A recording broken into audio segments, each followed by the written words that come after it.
Good afternoon, everybody, and welcome to Marketing Clinic number 7. Today we're going to talk about effective low-budget marketing tactics. And welcome to our regular webinars. And if this is your first webinar with us, we hope you enjoy it. The purpose really for us today is just to give you some insights into, just a few ideas of things that you could do if your marketing budget has been put on hold. And I'm happy to be joined by Georgie Logie-Smith, our marketing manager. Hello, everyone. Excited to be in. Thank you, Georgie. And Abigail Jones, our content creation executive. Good morning, Abigail. Good afternoon, Abigail. Good afternoon, Judy and everyone. So what have we got in store for today? Well, we're going to have a look at a range of cost-effective tactics around sales, your database, social and content, builder and developer partnerships, signage, digital, and events. We've got quite a lot to get through today, and it will be quite fast-paced, but a lot of this is in our guide, which we will let you know the name of it at the end. So let's get started. Why should I revisit marketing tactics? Well, it's a good time at any time to have a look at marketing tactics because it shows marketing leadership. And one of the things that we're trying to do at Property Republic is get the marketing discipline recognised at a higher level rather than just, in the words of Bridget Jones, the people who faff about with the press release. So if you are on top of different tactics that you can revisit, it does show leadership in your particular discipline. Sometimes your wider team forgets the basics that really matter. And also a small tweak to your strategy can often result in sales. And we're going to talk about some of those, particularly when it comes to your database. Sometimes you don't need to always be trying to get new leads if you've got a whole heap of leads in your database. It's always a good idea to keep topping up your pipeline, but if you're not dealing with the people who are already in your pipeline, then you're just wasting a whole heap of marketing dollars. We're going to, I think one of the reasons why you should revisit some of these tactics is to have a deep dive into how you can work with your current database, how you can work with partners. So if you are working for a builder, how you can work with a developer and vice versa. Or even if you're out of the builders and you might be working in retirement space, that you've got different partners that you'd be able to work with. And we also think that you need to be kind to your existing customers. So now's a really good time to make sure that you are looking after the people who have already purchased from you. Okay, so let's go. Let's have a look at sales. One of the things that I think during times like this is really good to do is perfect the sales presentation. And what you can do this with your sales team or with your wider project team or the wider group of people that you work with. And how you go about it is agree what your unique selling propositions are and develop a consistent presentation and video that presentation so that everybody can learn the same way. Not every salesperson has to say the same thing in the same order. They just have to be representing your brand with the same type of information. A consistent sales presence makes sure that you've got clear communication and really builds brand trust. The second one is refine the follow-up call. We do lots of mystery shopping, and part of that is that we look at the follow-up phone call, which usually is a garbled mess. Now is a really good time with your project team to perfect what that follow-up phone call should be, and then all get on the phone and have a go at doing that follow-up phone call. One of the things that you can do is that you can set up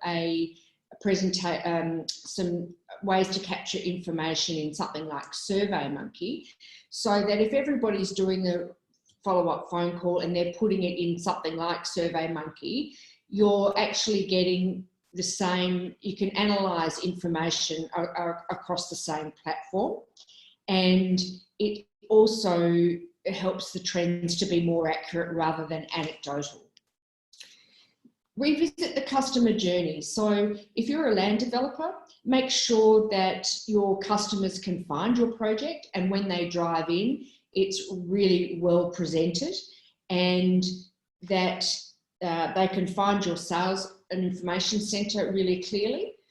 And this goes with prioritising on-site presentations. So when I worked in land development, I was notorious for people knew when I was near their projects because they would get a phone call to say, you know, your project looks great, or you've got rubbish everywhere. No one is going to buy from your project if you've got rubbish everywhere. So as a marketer, it is your responsibility to make sure your on-site presentation is at the standard that you would expect if you were going to purchase there.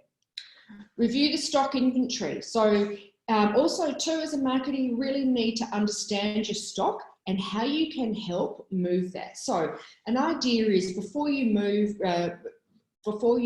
release another stage, you need to come up with ideas about how to get rid of the existing stock.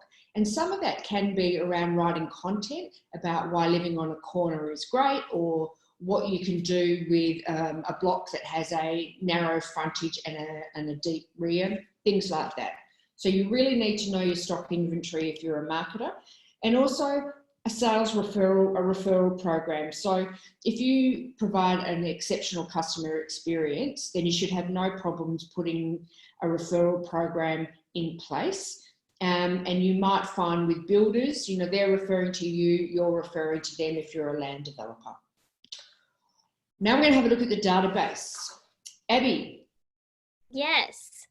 So the database, and the golden rule for your database is to never take names off the database. And this is because just because someone isn't ready to purchase right now or tomorrow doesn't mean they're not going to be ready to purchase in 6 weeks or 6 months or maybe even a year. So a way to help these people get ready to purchase with you and to make that decision is to nurture them with emails. So the first step is to segment your database. And a good place to start, if you've got a database but you haven't got it segmented right now, is to segment it into purchases, prospects, quarterly updates, and do not contact. So purchases are obviously people who have already purchased with you. Prospects are warm leads who have shown a lot of interest in your brand. Quarterly updates are people who have shown some interest, but they're not quite ready to purchase yet, but you still want to keep them updated with what's going on. And do not contact are people who have opted to not be contacted by you, but that doesn't mean that they can't want to come back in later on. So it's still important that you don't delete those people off. So the next step is to develop a content strategy for each segment. And this is because different segments need different information. So your purchasers are looking for different information, your prospects are looking for different information, and you need to make sure that you're responding to their needs. So your purchasers, you're going to want to send them construction updates, latest news and events on what's going on, inspiration and entertaining content, such as interior trends, or landscaping trends.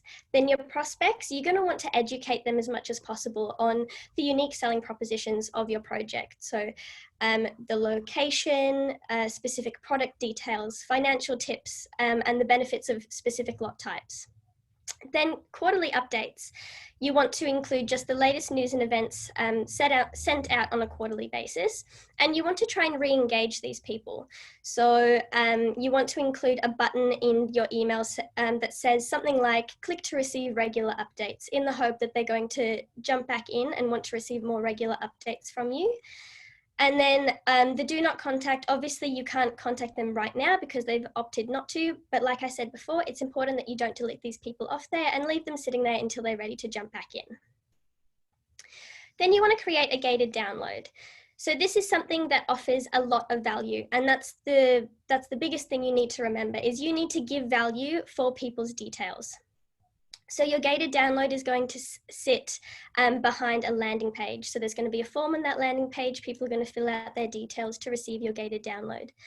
Your download could be a brochure, a about your project, or it could be a brochure about a promotion that you have going on. It could be a first home buyer's guide. It's up to you what you want it to be. You just need to make sure that it delivers a whole lot of value. And lastly, you want your emails to have the best chance of being opened and being read. And the first step to doing this is to creating super engaging subject lines. So you want to inject personality into these if you can. So if it's appropriate for your brand's tone of voice, you want to be funny or cheeky or witty. You want to include emojis if it's appropriate. You also want to try and use the recipient's name in the subject line. You don't necessarily have to do it for every single subject line, but you definitely want to be doing it quite regularly. And essentially, you just want to make your subject lines as irresistible and clickable as possible. So next, I'm going to talk about social and content. So this is one of Judy's favorite mantras, and that's educate first and sell second. So this is important no matter what type of content you're producing. Essentially, when you want to create meaningful content, you want to educate your followers. So you want to really highlight your project's USPs and the reasons why you can help solve their problems. You want to be informative, entertaining, engaging, all of the above. So just really focus on educating first and selling second. Then you want to repurpose. Now, if you've attended our previous webinars, you know that we're super passionate about repurposing. And this is because repurposing enables you to deliver lots of content, but without spending a lot of money and without taking up a lot of time. So you want to figure out all the ways that you can turn one piece of content into 5 or 10 different pieces. And a good tip here is to create an Excel spreadsheet where you can map all of the different topics that you want to write about and all of the different types of content you can create about that topic. Next is you want to take on-site photos. So whenever the marketing or the development team or the sales team are on site or they're visiting your display home or whatever it is, you want them to be taking photos as much as possible. And this is because if people are doing this regularly enough, you build up a bank of content that you can then access and then post. And that's going to save you a lot of time. And it's also going to help you deliver content that your followers really want to see. So at your development, it could be as simple as taking a picture of a local park on a sunny day, or a landscaped front garden, a recently completed home, or the overall progress of the site. Next is you want to utilize user-generated content. This is super easy and it's so effective and it saves you so much time. It's essentially just reposting and sharing content that your purchasers or your residents have already posted. So if you're a builder and someone has posted a photo of their recently built home, just share it to your socials. Whether you want to share it to stories or you want to share it straight to your feed, you're delivering content that other people really want to see. They want to see your successful products. So just use user-generated content as much as possible. User-generated content then leads into competitions. So a way to harness user-generated content is by hosting social media competitions, and this really helps to increase engagement. So it could be as simple as, if you're a builder, you ask your purchasers to take a photo of the favorite room in their home, and they post it to their socials, they tag you in it, and then you choose a winner at the end. And competitions are great because people want to win stuff. They want to get stuff for free. So a lot of people are going to participate and you're going to get a lot of engagement. You can also do a weekly or monthly gardening competition where people take a photo of their garden, they post it, tag you, and then you get to choose a winner at the end. And the prize could be just a Bunnings voucher. Next, you want to use your smartphone. I'm sure everybody has a smartphone now, and they are such useful content tools. They have really good cameras, they're able to take really good photos, really good videos. So the next time you're posting an update or some information, you can whip out your camera and do, a 15-second short video, or you can take some photos while you're there on site. So just really harness your smartphone. Next is you want to share builder content. So if you're a developer, your builders have so much content. They have photo shoots, they have stunning images of their homes, and your followers and your prospects really want to see this information. So you want to make sure that you contact all of your builders and have access to this information that you can post. And then this saves you time and money. You don't have to go and physically take the photos yourself because you're getting it from your builders and then you're sharing it. You want to create campaigns that drive traffic to your website. So the most important thing here is, while yes, you do want lots of people going to your website because that's where you're able to get new leads and nurture the leads that you currently have, you need to make sure that your website is optimized and that it provides a really positive user experience. So if you're not sure that your website is completely up to date and is completely easy to navigate, you need to audit it right now, and that needs to be made a priority. And finally, you want to create a landing page for a gated download. So I mentioned this earlier. Your landing page is the place that people visit where they want to type in their details to gain something of value from you. So setting up a landing page will then help you to get leads onto your database by delivering value. Thank you, Abby. I just want to talk really quickly about partnerships. I think right now is a really great time to re-engage with your partners, and whether that be builders, developers, or people who supply your interiors, or partners such as a retailer. Now's a really good time because everybody could do with a little help to get their message out there. Partnerships also extend to referrals, and as we all know, cheapest form of cost of sale is to get a referral, and also establish a relationship with your marketing colleague on the other side. One thing that I notice in property is that, you know, we sort of know the marketing manager from the builders, but we don't actually do anything with them. We don't share ideas, we don't share insights. Now would be a really good time to reach out to, if you're working for a developer, reach out to your builders marketing managers or vice versa, and see what you can do together. I'm going to talk quickly about signage. Now, I'm a bit obsessed with signage, and part of it is because I drive along the freeway when you're allowed to drive on the freeway. I drive along the freeway and I see signs that nobody can read. And there is sometimes a bit of an obsession with having your brand on a billboard, and then everybody wants to get involved and they say, oh, we need the URL, oh, we need the phone number, oh, we need the address, oh, we need turn left off the highway, etc. You've got to realise that big signage on a freeway, people are travelling 80 to 100 Ks and they can only remember one thing. So now's a good time to review the cost of, if you've got big billboards in high traffic areas, make sure they're doing the job for you. Review your call to action and make sure that you've just got one thing that people can remember. Then go and have a look at your current signage to make sure it's doing its job properly. If it's not getting bodies through the door, then why continue to pay for it? So it's a good time to go out and do a signage audit and maybe do a signage refresh.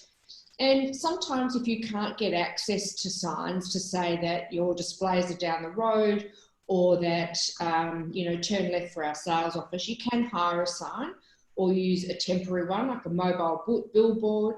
And also there's local marketing opportunities such as along a school's fence if you want to sponsor their school fete or something like that. So I love signage, but you have to make sure that it's got really clear messaging and that people can read it at a really, really quick glance. Georgie, I'm going to hand over you to get us through the digital checklist.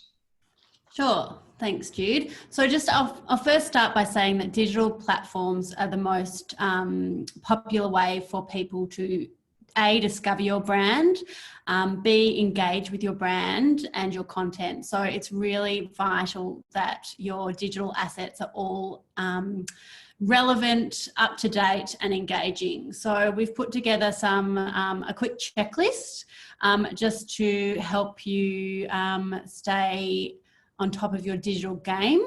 So the first one is to review the return on investment of your digital listing. So being in property marketing, we all know that the platforms, the likes of realestate.com and Domain, can create a big dent in your marketing budget, albeit they are very valuable. So there's an active audience of people who are actively searching for property. So when you're looking at your budget, we encourage you to chat to your account manager at these platforms. So at the moment, across the board, listings are down. They'll certainly want your business. So talk to them about ways you can try and save. If your project is at the early stages of its life cycle, potentially committing for a longer period of time will have those long-term cost savings. Although it may look daunting on paper, it's definitely worth its weight. And just they might have little incentives for you along the way. So secondly, I'll just, before you move on to the next one, say that it's really good also to, as part of your buyer profiles, if you survey your audience to see which platform they use. You might see a trend that one of them uses one over the other, and you can invest your money in that platform more so than the other one. The next one is, you are paying for these listings, you may as well refresh them. And I am guilty of this, having been in the property game for a while, that you sort of set up your online listings and you tend to forget about them. So we highly encourage you to update images and think about lifestyle images, and if there's a park in your estate that has been completed, include images of your completed parks, schools, shopping strips. All of these things can be enticing to your prospects. Showcase your unique selling point. So have a chat to your salespeople who are at the forefront selling your product. Find out from them what is appealing to the purchasers. Is it the integrated appliances? Is it the open plan living? Is it that every bedroom comes with built-in robes?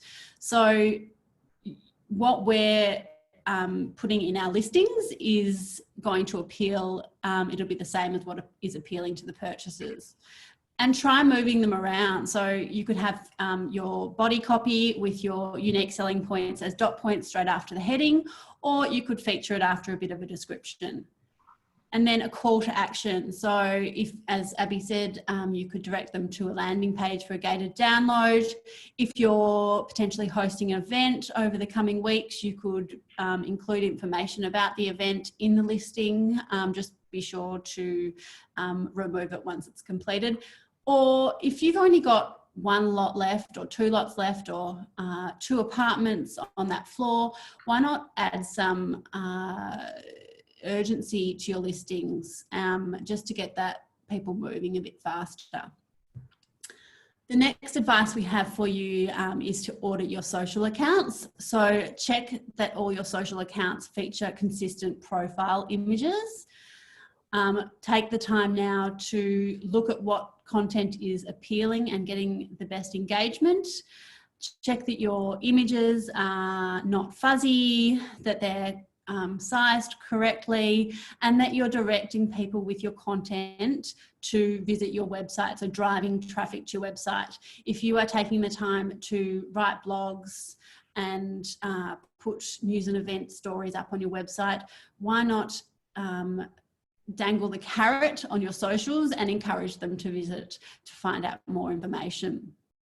It's really important too to have Linktree in your bio and have all your contact details available.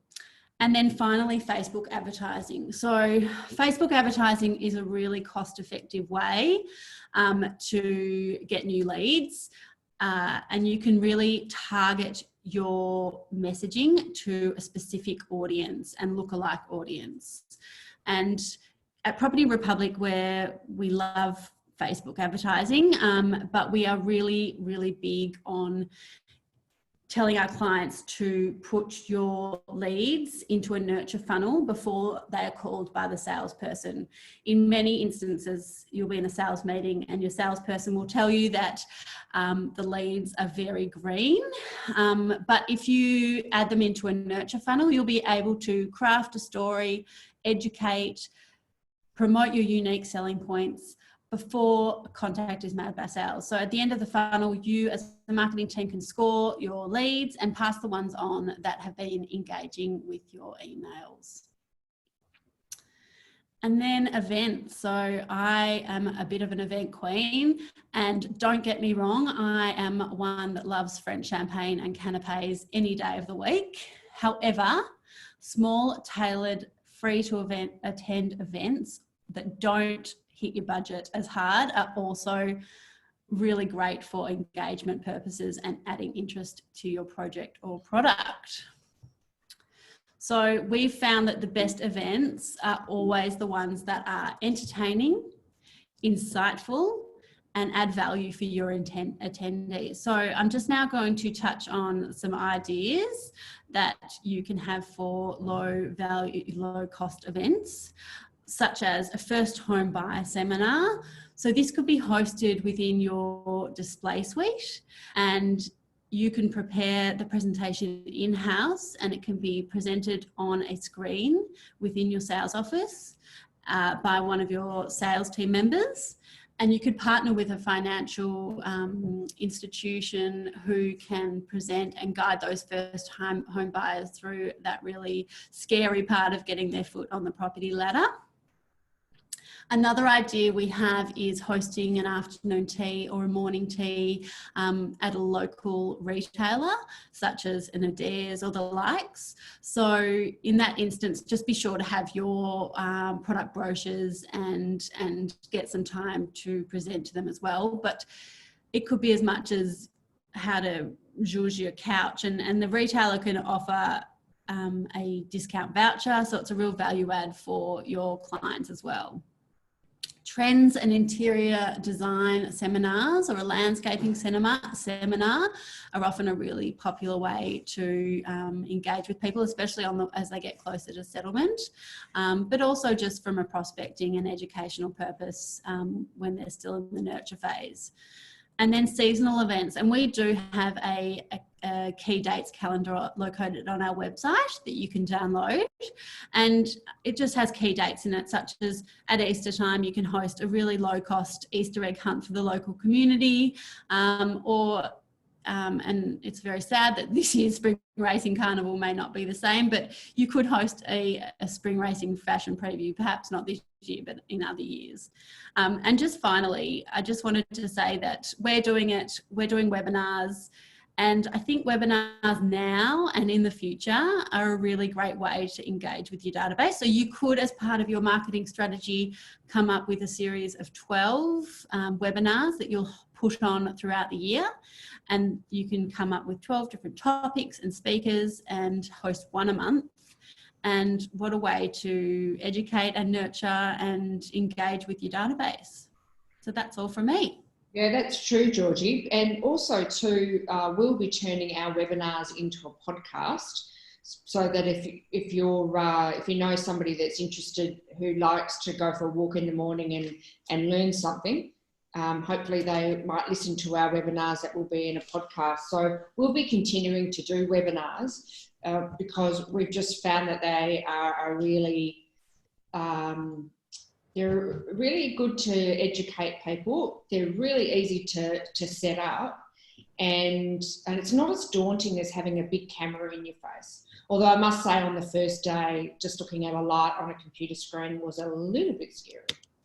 All right, today's final word. We just think right now is a really perfect time to work with your team to workshop some of these ideas, but particularly as a marketing professional, to show that you've got initiative that is going to help the team make sales. Use your next catch up with your team to workshop some of these ideas, and you can find them all in our Property Marketers Survival Kit, Effective Low Budget Marketing Tactics. So we will attach, that will be attached to your email that goes out to you this afternoon with a copy of the recording, so you can download it straight from there. Next week is going to be our final marketing clinic for this series, and we're going to talk about the value proposition and why you need one. So that's next Tuesday at 12 o'clock. We will be continuing to do marketing clinics, but I think, you know, we'll be going probably monthly in the future, but so that we can actually dive a bit deeper into some other topics that people have asked us to talk about. Thanks so much for joining us once again. Thank you, Georgie. Thank you, Abby. And we look forward to chatting with you next week. Bye. Bye.